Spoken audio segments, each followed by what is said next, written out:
galiranga bene malavi pachoni kwiza kwa Zuluboy kwatipe mbuzga vinani pembe kukanana kutimbana vamalira atu pachoni aiza njambule tuza abuti na wana ukaya one na mtu kufuasira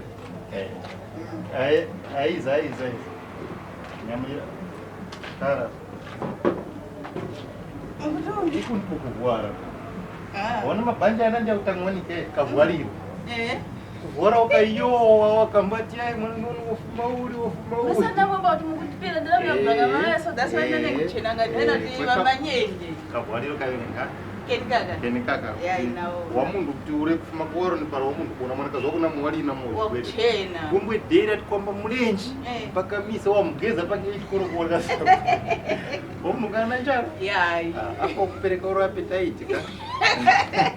Manano. Yeah, Manano. Abatuma bakusebe. Macho society. Chimuramu changu chikugora phone kwa ine cha amuimbire pankwa wonga zo. Mbali macho society.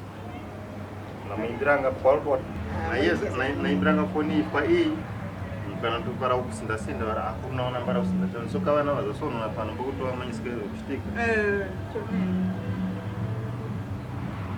Na woi banga suko. Ya ibulira. Ikeme pangira odi. Mulamu. Timakola imwe kwali. Akulwina yamba kale umiramba mfano kuti baphaleza society mashelo tutenge tu. Na mashelo? Mulamu na mashelo na mimi busy. Yai bama busy hivyo yai ndi akulwina hapa wakwiya kuti yai umkuzola yai phone mwamanya.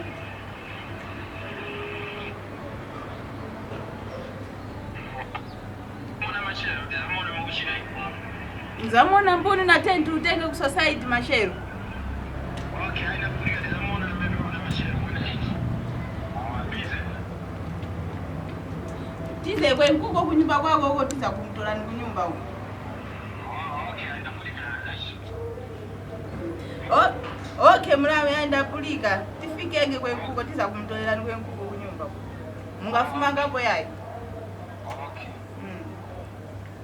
Natiniwe nayo kuna kana tuwate abapangana natiniwe ngepo kuna kana abapangana ndiwali pamoja so gani kana vano kumacha kuti hivi kuti kwere still kuza kuno vinhu vinandi kuwasipa kwa tema wayo kumba yako njira society kweli warutema che warutenge ne warutenge na kasa still te kumache mazo yote mulekerera kwewe kuvika kucherera kuti pala tikufika kula tikakusake pa nyumba tufuanda fumepo apo ntwara kumoa mauno Saturday chomenika kwa machonga ukarule chani tamu msanga wacha kuona kama hivi na waocha asimundu maisha cha mwangu mkanikire walisika mtu pale ndio kuzizira hiyo kwa kocha mwana kazi wao ngethela nte ungafuma kwa nyumba nte asa oyo yokanga kunirigesa watu burgufe awal kunirigesa tonga ile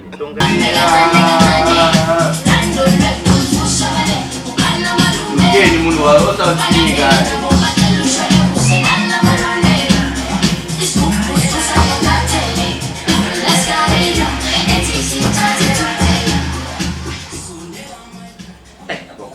Danyengo hapa mailo mlamu ikatiki kuniponele kunipea tu society.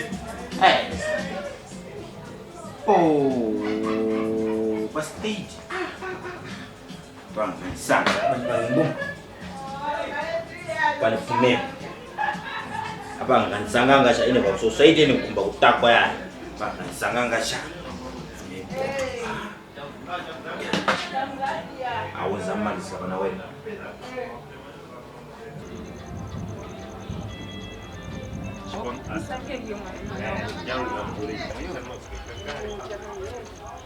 Amla mkoze? Mbona na tenti utenge wako? Kama kotaka nguvu. Kama ndio kitange muna. Hapa nina kule shibida ndio unaanga kibize ngesono yayo. Yake beka hivi cha mbo beka mnamo. Jirani. Unje ni mnyumba. Sote njira sa mnyumba tichegwe yayo.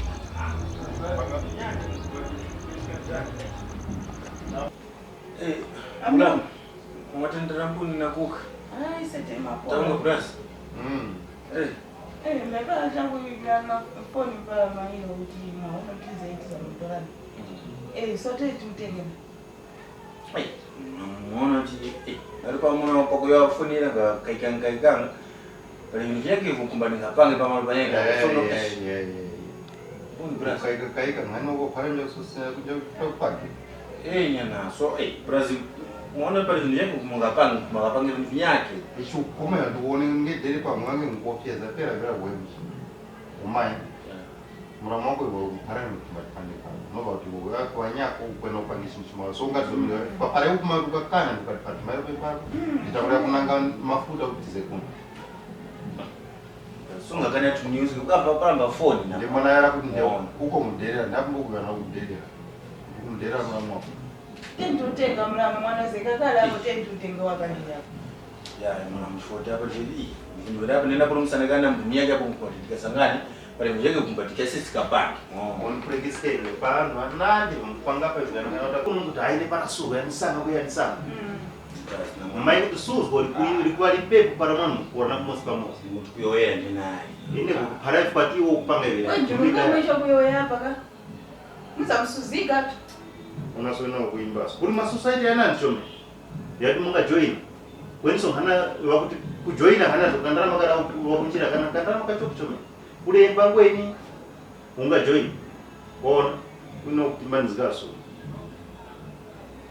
Kule mbangweni munga join. Kuli temba munga join. Kuli ma society yana ndio munga join. Na banyamura uoneyo sija munga join kwa kandana makacho kuchome ngana tini ndani wapeleke. Maunda kwa nisi ndama hiyo kusanga ungaisanga pacho kupele. Huyu nayo uona muramo kwa ni toro. Muramwane ukujona kunje. Ukujona kwa ise kwa kweso nzikukora cha ukutia muramo fumekura ukujoni for masuli kwenda mako. Mboso kwa mbo weni akananya konde. Ya ngo tizana mambo akasikumia. Ngo ndo songa ngo ni Brazil. Ya Wana ngisikoka tumekunyumba ise ndio sotafika. Mambo ya shikuyo. Ukashikuwa mai. Kuromba uderera ina.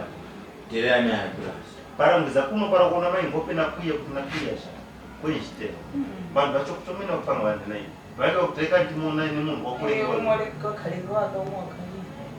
Koma ndisuzwa para kufika iwe ise nsta tawanu na wata wakuru kwa ise nsesuko kustana. Kwa nanda kubeka mtu huyu nsozo rafika hapa. Asema mwana roho kwenda ngenda wakati kumone sura kanti muona sipanyifai kama mmo. Vingaponda sauti nena funguwa kama mmo panyifai nena. Wamuno ngai kupanga iwe profita kuro kumamoa sana sana ikana sika mumoa si para tafekwa siku kama mumoa. Na shika mumoa na kono sa twana ine na. Wakafike kwa hiyo mpaka mwingi moa. Oro iwe wa. Ine mwe wanyene okuza kandidia wa mwingi mora. Wali kaini ngai kwa na fero. Brazil ngedenge mwego mfanyana kwa maisiki. Kama ulisete tutenga wa. Iwe ni kusangengere kadani ni bizedangi na usini bizedangi. Ni bizedangi ni kusangenge. Ya tutenga wa kitaya kana ngomba. Ona kuimba bane kaini ta kulembera ise. Ya Brazil. Kwenda pali. Ya Ni ukanisani ndengo hapa ndio mtano acha mashefu. ukwena utuondeze batukafika sekuro kwa nawo ulikuwa paista fika paista shauta hapa mafoni ya kusuka watu kulembera kunifanyike gasumike shiti ku Facebook, ku WhatsApp kula wa kusangika. mimi ndo asengira ya kamwezi hivi Kumtema kwa uso lake. hapo nimeso